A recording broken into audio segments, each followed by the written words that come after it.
हा ज्या वेळेला नरूट एडिमा आलाय, सायटिका झालाय, इन्फ्लॅमेटरी प्रोसेस झाली. For what purpose inflammatory process? काय होईल इन्फ्लॅमेशन नंतर? काय होईल? What is the further sequelae of acute inflammation?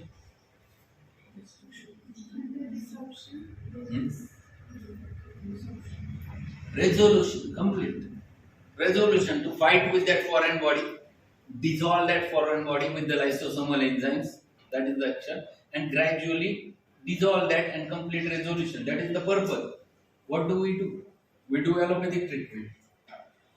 And that's why it never becomes curable. Why it is not get curable with the allopathic treatment? कशामुळे ती बरी नाही होत? बरं न होण्याचं महत्वाचं कारण आहे,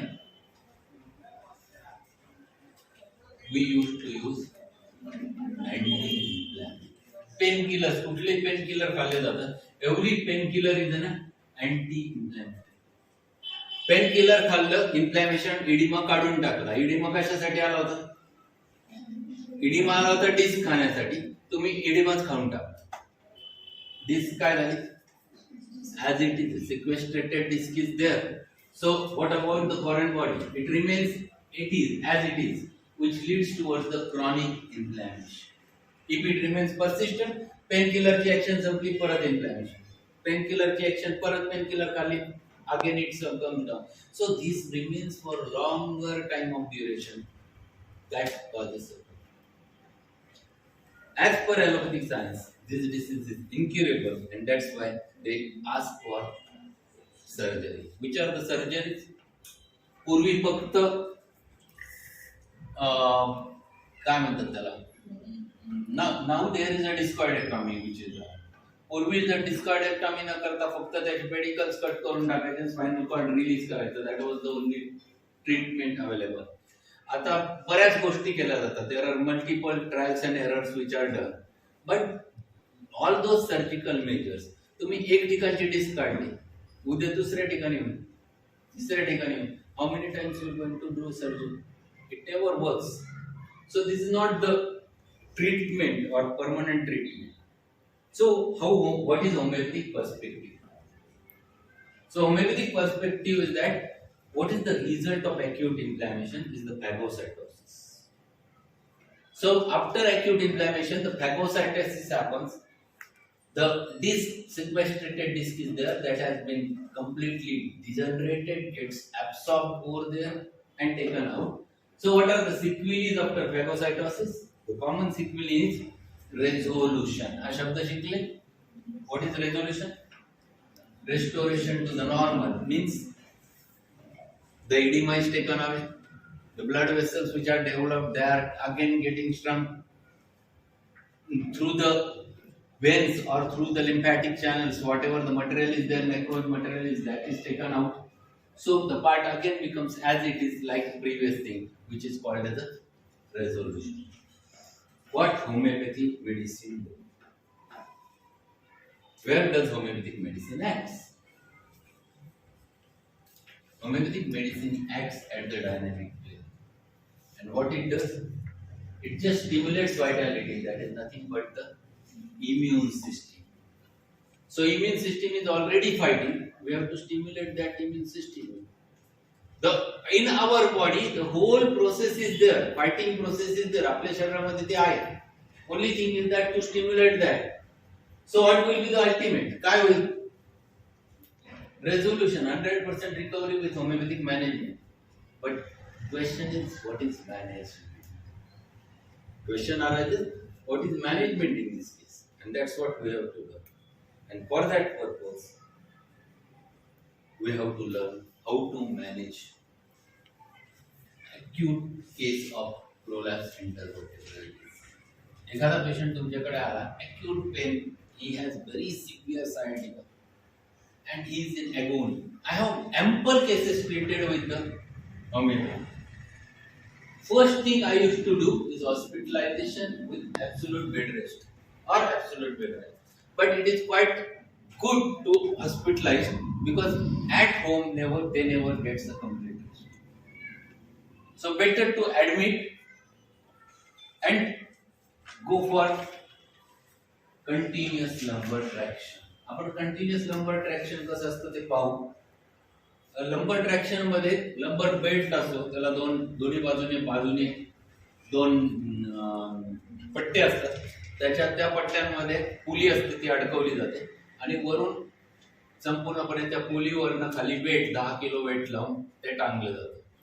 पेशंटला हेडलो दिलं जातं, पायाच्या बाजूने एक वीट वर उचलायची असते कॉट आणि पेशंट स्लँटिंग असतो. हेडलो पाय थोडेसे इलेव्हेटेड, साधारण 4 इंच 5 इंच वर, या पद्धतीत पेशंटला झोपवलं जातं. So patient lies in that position.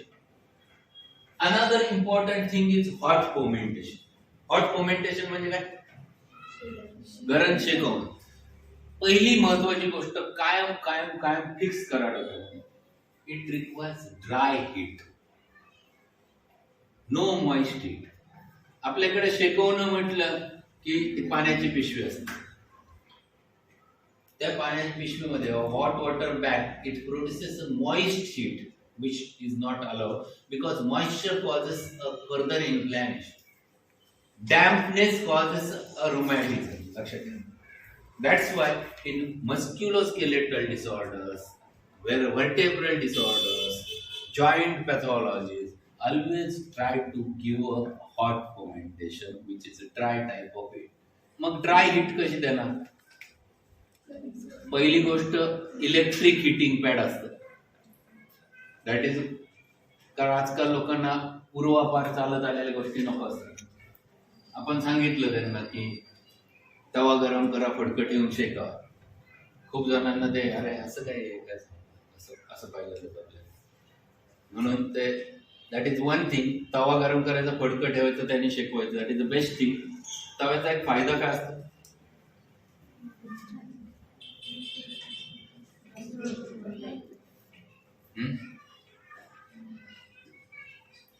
तव्याचा शेकवण्याचा फायदा काय असतो? बोला, काय पलंगी म्हणा. तो कर्व जो असतो ना, convexity, that gives a pressure and we patient feels better. Generally with lumbar back if you give a pressure patient feels better. तव्याला असा कर्वेचर असतं, कॉन्व्हेक्सिटी असते. ती कॉन्व्हेक्सिटी त्याला चांगला सपोर्ट देते, म्हणून कावा. दुसरं सेकंड थिंग, वाळू गरम करून शेकवून त्याची पिशवी ठेवली तरी चालते.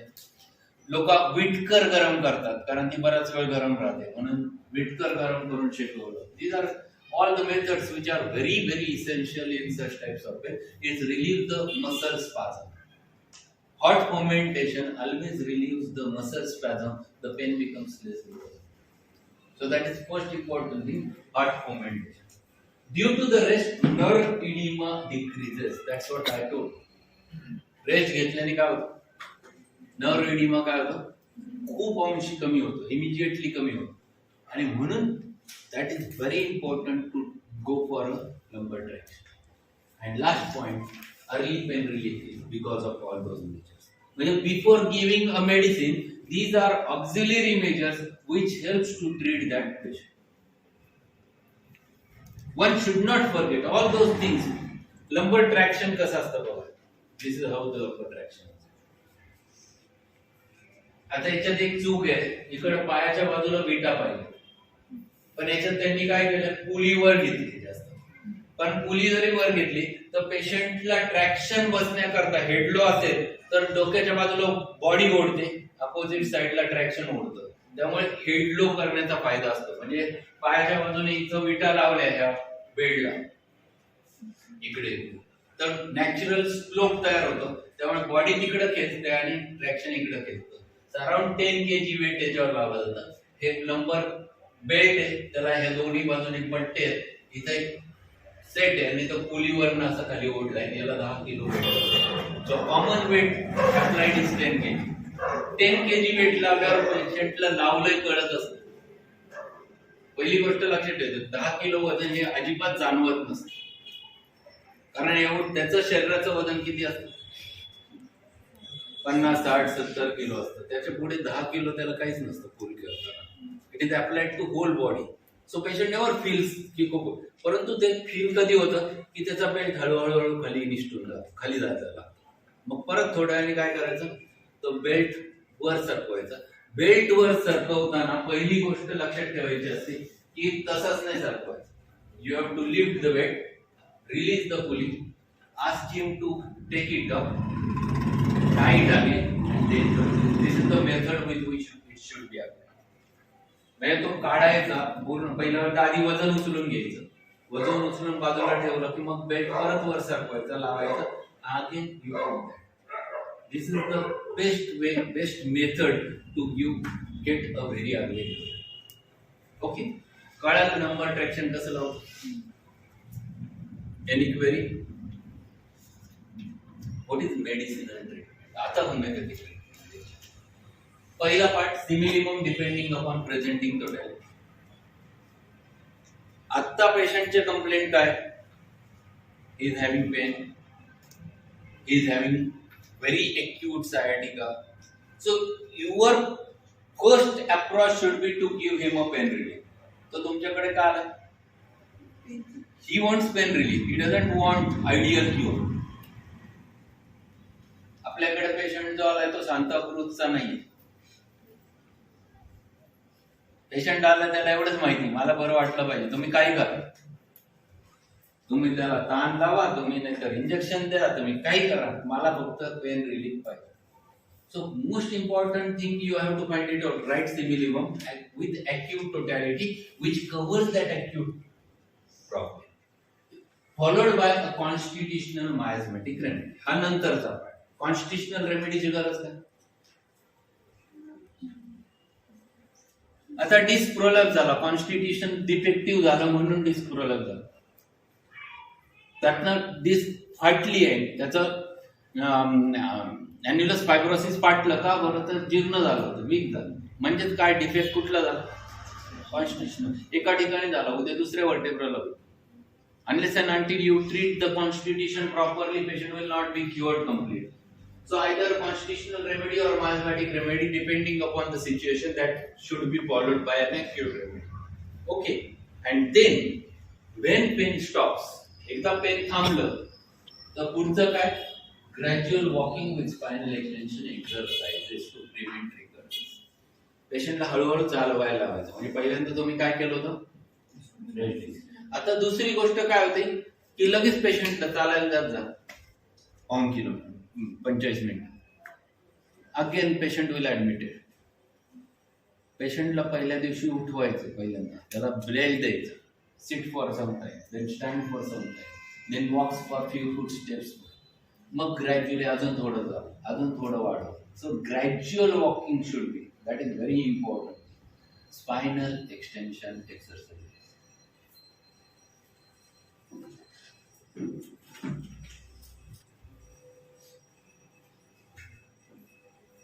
स्पायनल एक्सटेन्शन एक्सरसाइज म्हणजे काय? This is too important.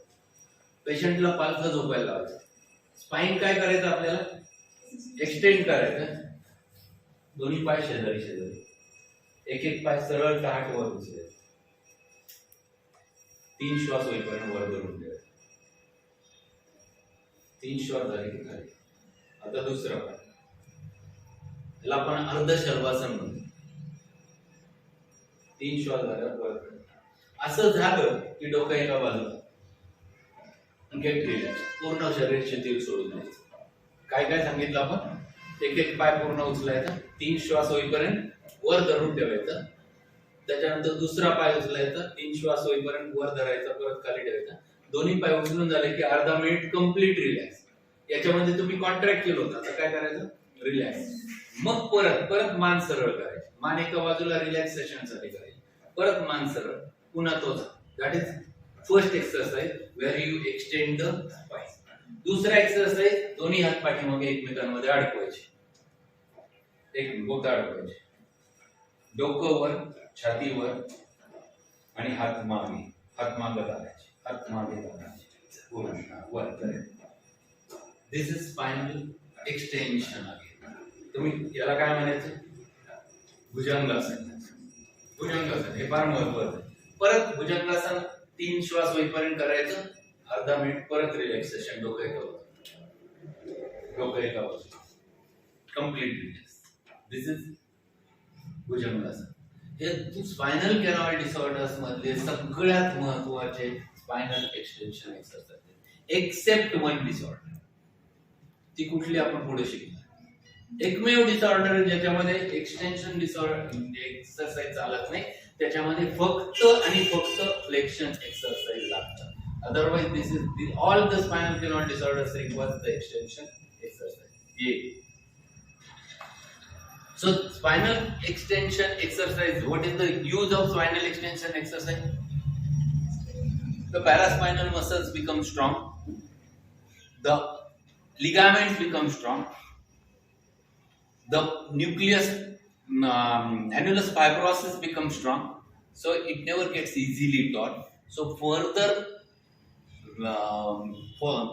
development of the disorder or further damage to the spinal cord never happens because of those exercises. So this is common best exercise to do the spinal extension exercises. So we are going one by one. Everything we have to learn practically. These are simple things which you can do very easy. Now you will never forget what one can do, what one should do.